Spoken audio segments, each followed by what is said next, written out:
agaasimihi hore wasaaradda gaashaandhigga macdanta haddana komishineer ka tirsan kuneeshashada hay'adda dhowrista tayada Fawzi Maxamed Faarax ayaa gabi ahaanba iska casilay xilkii uu ka hayay xukuumadda iyo xisbinimada xisbiga kulmiye wuxuuna komishineer Fawzi Maxamed Faarax sheegay inuu ku biirayo xisbiga wadani dhisayona musharax Cabdiraxmaan Ciro maanta ay taariikhdu 24 Oktoobar 2024 halka isku ooyimi ama saxaafadda aan horteeda ugu yeedhay in aan ka bixiyo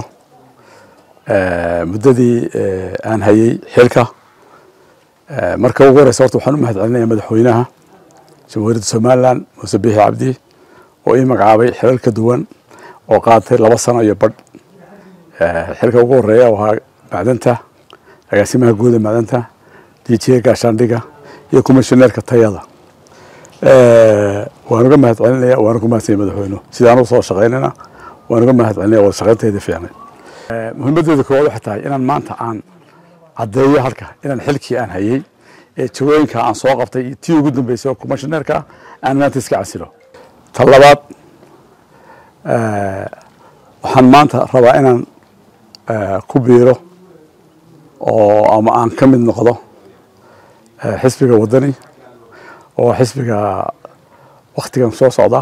future kale insha Allah taala ama doona xilka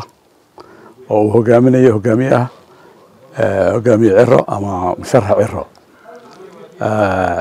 ana waxaan leeyahay inaan ku biiray oo ka mid noqday oo maanta wixii ka dambeeya lagu imanayo waxaan rabaa inaan u jiheeyo dadka iyo meesha aan ka imi ama degmadii aan ka imi iyo dadkii aan ka imi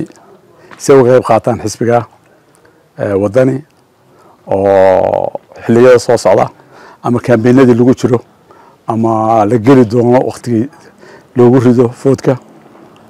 oo la siiyo kaana waxaa leeyahay inaan taageero u muujiyo halkan ka sheegaya waan idin salaamayaa salaamantiin salaamu calaykum waraxmatullaahi wabarakaatu